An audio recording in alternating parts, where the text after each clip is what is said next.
संस्था है वो ये चाह रही है कि आप जीवन में अच्छा करें, जीवन में अपने लक्ष्य की प्राप्ति करें।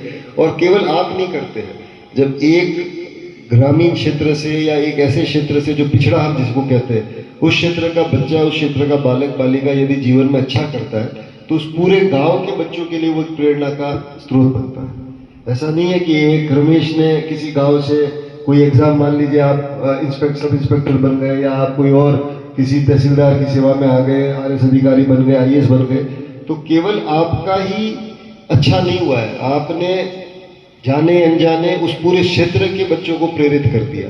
और वो कितनी बड़ी बात है। जो क्षेत्र या जो समाज अच्छे रोल मॉडल रखता है वही समाज आगे बढ़ेगा।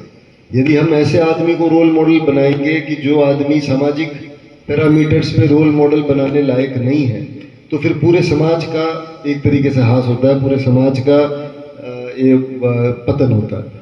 तो मेरा एमपी साहब आपको बहुत साधुवाद है कि आप इस प्रकार से अपने व्यस्त जीवन से आप समय निकाल कर बच्चों बच्चियों के लिए इतना अच्छा कार्य कर रहे हैं। और यकीन मानिए कि आपकी ये जो प्रेरणा का एक आपने कड़ी जो बनाई है और इस प्रकार से आप जिनको कर रही है, इनके जीवन में बहुत आगे जाएगा।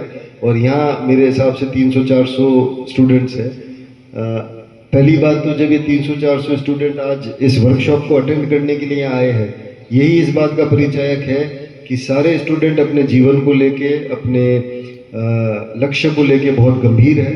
और ये भी एक और बात मैं आपको कहना चाहूँगा कि जब आप जीवन में कुछ अचीव कर लेंगे तो आपके माता पिता, आपके शुभ चिंतक, आपके जो आस पड़ोस के लोग हैं जिन्होंने आपकी तरक्की के लिए कभी कामना करी, उनके मतलब जब आप उनकी तरफ देखेंगे तो आपको इतना गर्व महसूस होगा जब वो देखते हैं कि भाई हमारे बच्चे इस मुकाम पे पहुंच गए। आप में से कई लोग बड़ी कठिन परिस्थितियों से आए होंगे या आपके माता पिता ने बहुत संघर्ष किया होगा, हो सकता है आपने बहुत संघर्ष किया हो, पर उस संघर्ष को ओवरकम करने का जो तरीका है वो शिक्षा है। शिक्षा से मजबूत और कोई जरिया नहीं है जिससे हम अपने संघर्ष की जो कहानी है उसको इतनी ग्लोरी तक, इतने उस पर लेकर जाए कि दूसरे लोगों के लिए वो एक उदाहरण बन जाए। तो मेरा सभी स्टूडेंट्स से यही कहना है कि अपने लक्ष्य को बिल्कुल अपने सामने रखें, उसके लिए मेहनत करें। अभी आपकी जिस उम्र में आप है वो मेहनत करने की उम्र है, आप अच्छी मेहनत करें। एमपी साहब, सारी संस्थाएं आपके लिए लगी है, वो आपको अच्छा मार्गदर्शन देगी, आपको आपके लक्ष्य प्राप्ति में मदद करेगी। हम सब शुभकामनाएं देते हैं कि आप जीवन में बहुत आगे बढ़े, बहुत अपने क्षेत्र का, अपने समाज का, अपने माता पिता का, अपने देश का बहुत नाम रोशन करें। मेरी ऐसी बहुत शुभकामनाएं हैं। बहुत बहुत धन्यवाद। Thank you.